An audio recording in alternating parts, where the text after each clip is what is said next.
Hello friends, welcome YouTube channel में आपसे का स्वागत है। फिर से हम एक नई वीडियो के साथ आ चुके हैं, अपडेट वीडियो के साथ आ चुके हैं। आज की जो वीडियो होगी बहुत ही इंटरेस्टिंग और बहुत ही शानदार अपडेट के बारे में जो जानकारी है वो आप सभी को मैं यहाँ पर देने वाला हूँ। आप सभी के साथ फिर से जो परमानेंट भर्ती है वो लेकर आ चुका हूँ, यानी कि आपके पास परमानेंट जो अपकमिंग वैकेंसी है उसकी डिटेल आ चुकी है, जिसके आप वेट कर रहे थे, यानी कि जिस चीज का आप वेट कर रहे थे काफी टाइम से, फाइनली उसकी जो अपडेट है वो आ चुकी है। यानी कि बीटीएससी की तरफ से आपको यहाँ पर जो परमानेंट जो नर्सिंग ऑफिसर या फिर स्टाफ नर्स की जो पोस्ट है वो आपको यहाँ पर देखने को मिलेगी। कितनी पोस्ट आपकी रहने वाली है, सारी चीजों के बारे में डिस्कस करेंगे। तो यहाँ पर आपको पटना की तरफ से यहाँ पर एक बड़ी खुशखबरी दी गई है, उसी चीज के बारे में आपको यहाँ पर अपडेट देना जरूरी था कि बीटीएससी की तरफ से फिर से आप सभी के लिए एक बड़ी ही शानदार अपडेट निकल कर आई है, और उस चीज के बारे में डिटेल में चर्चा करूंगा। कब तक वैकेंसी आ जाएगी और कब तक इसकी लास्ट डेट रहेगी, सारी चीजों के बारे में डिस्कस करेंगे।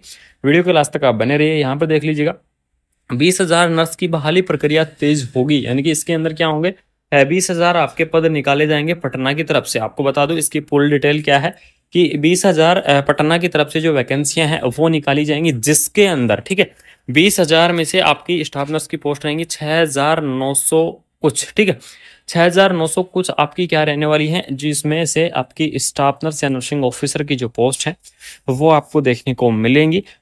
ये पोस्ट आपके लिए परमानेंट रहने वाली है, कोई भी कॉन्ट्रैक्ट पोस्ट नहीं रहेंगी। और आप सभी के लिए बड़ी खुशखबरी यही रहेगी कि परमानेंट पोस्ट आपको यहाँ पर देखने को मिलेगी। यही आपके लिए बड़ी शानदार जो अपडेट है वो रहने वाली है। तो क्या जो न्यूज़ है वो निकल कर आ रही है वो सारी चीज़ आप पढ़ लीजिए, उसके बाद में बाकी डिटेल के बारे में आपको यहाँ पर डिस्कस करके बताऊंगा। यहाँ पर देख लीजिएगा, आपको पटना की तरफ से स्वास्थ्य विभाग में रिक्त पदों पर बहाली प्रक्रिया शुरू होगी। नर्स के 20,000 रिक्त पदों भरे जाएंगे। यानी कि पटना के अंदर आप सभी को पता ही होगा इस चीज का कि पटना के अंदर स्टाफ नर्स के पोस्ट हैं उनकी बहुत ही ज्यादा जरूरत है, यानी कि काफी सीटें वहां पर खाली हैं। और वहां पर जो स्टाफ है, नर्सिंग का स्टाफ भी पटना के अंदर कम है, इसलिए यहाँ पर क्या करवाया जा रहा है, जो पद हैं वो निकाले जा रहे हैं। इसके अंदर देख लीजिएगा 20,000 पद होंगे, 20,000 में से 6,000 प्लस आपके staff nurse, 4,000 community health officer और 2,000 से अधिक मेडिकल स्टाफ के, ठीक है। यानी कि अगर मैं बात करूं यहाँ पर, यानी इन्होंने डिवाइडेशन किया है कि 6,900 प्लस आपके स्टाफ नर्स के पद रहेंगे, 4,500 4,000 4,500 आपके सीएचओ यानी कि कम्युनिटी हेल्थ ऑफिसर के पद रहेंगे, और 2,000 से अधिक आपके मेडिकल ऑफिसर या मेडिकल स्टाफ के वैकेंसी आपको यहाँ पर देखने को मिलेंगी। प्रक्रिया शुरू करने की तैयारी हो रही है। राज्य में खाद्य सुरक्षा योजना के 8 करोड़ आयुष्मान कार्ड बनाने हैं अब तक। यहाँ पर इसमें क्या किया गया है कि मेन जो फोकस रखा गया है, इसके अंदर जो मेन एक मीटिंग हुई थी, मैं आपको डिटेल में बता दूं इस चीज का कि एक मीटिंग हुई थी कुछ टाइम पहले। उस मीटिंग के अंदर सभी अधिकारी बैठे थे और उस अधिकारियों के द्वारा ये निर्णय लिया गया था कि नर्सिंग की जो वैकेंसी है, यानी कि स्टाफ नर्स या नर्सिंग ऑफिसर की जो पोस्ट है वो बहुत ज्यादा खाली है हर हॉस्पिटल के अंदर, यानी कि पटना की हर हॉस्पिटल के अंदर स्टाफ की कमी है। इस वजह से यहाँ पर एक निर्णय लिया गया कि बड़ी मात्रा में जो भर्ती है वो करवाई जाए, बड़ी मात्रा में जो पोस्ट है वो आपकी निकाली जाए। तो यहाँ पर ऐसा निर्णय करके बड़ी मात्रा में यहाँ पर पोस्ट निकालने की बातें की गई हैं। 20,000 टोटल पद हैं, जिसमें से आपको डिवाइडेशन मैंने आपको बता ही दिया है, जिसमें कम्युनिटी हेल्थ ऑफिसर के पद रहेंगे, स्टाफ नर्स के पद रहेंगे, एएनएम के पद रहेंगे, ठीक है, और भी आपके फार्मासिस्ट वगैरह काफी अलग अलग पद आपके यहाँ पर रहने वाले हैं, और सभी पदों पर आपकी जो भर्ती है वो करवाई जाएगी। बात करूं कि यहाँ पर वैकेंसी के एलिजिबल कौन कौन रहेंगे, तो इसमें आपको डिटेल में बता देता हूं। स्टाफ नर्स की पोस्ट के लिए एलिजिबल रहेंगे जीएनएम, बीएससी, पोस्ट बीएससी और एमएससी नर्सिंग, ठीक है। यानी कि सभी नर्सिंग के डिग्री और डिप्लोमा वाले जो कैंडिडेट हैं वो यहाँ पर एलिजिबल रहेंगे स्टाफ नर्स या नर्सिंग ऑफिसर की पोस्ट के लिए।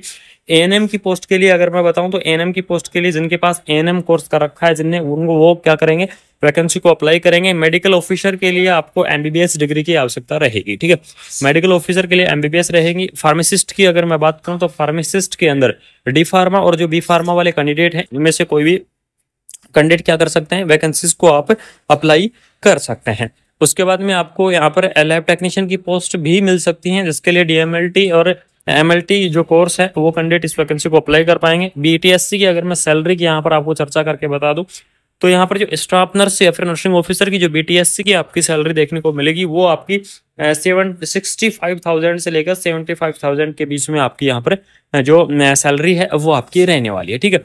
यानी कि 65 से लेकर 75,000 के बीच में आपकी सैलरी रहेगी स्टाफ नर्स की।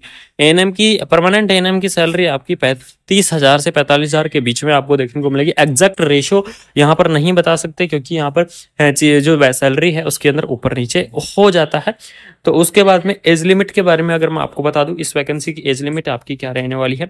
तो इस वैकेंसी की एज लिमिट रहेगी, मिनिमम एज लिमिट 18 ईयर और मैक्सिमम एज लिमिट आपको 30 ईयर देखने को मिलेगी। ठीक है, यानी कि कम से कम 18 ईयर तक के जो कैंडिडेट अप्लाई करेंगे, मैक्सिमम आपके 30 ईयर तक के अप्लाई करेंगे। लेकिन इसके अंदर आपको जो रिलैक्सेशन है, यानी कि आपको एज रिलैक्सेशन है, वो आपको एज रिलैक्सेशन यहाँ पर देखने को मिलेगा। और एज रिलैक्सेशन पर गवर्नमेंट रूल के हिसाब से रहेगा, यानी कि ओबीसी के लिए आपको 3 साल का, ठीक है, और जो एससी और जो एसटी है उसके लिए आपको 5 साल का।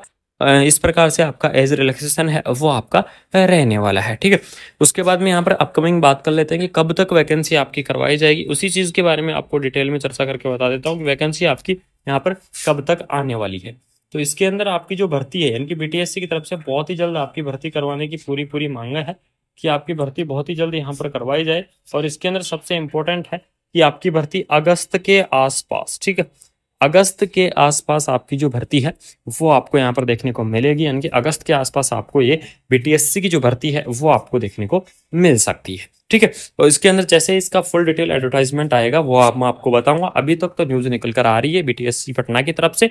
बाकी आपको अगर इसका शॉर्ट नोटिस या फिर डिटेल नोटिस निकलता है तो सबसे पहले प्रोवाइड करवाने की पूरी कोशिश करूंगा कि आप सभी तक टाइम से सारी अपडेट मिलती रहे। तो अगर वीडियो आपको अच्छी लगी, इन्फॉर्मेटिव लगी, तो चैनल को सब्सक्राइब करके वीडियो को ज़्यादा से ज़्यादा शेयर कर दें, जिससे सभी के पास ऐसी अपडेट रेगुलरली पहुंचती मिलती रहे। बाकी आपको मिलते हैं नई अपडेट के साथ। Thank you.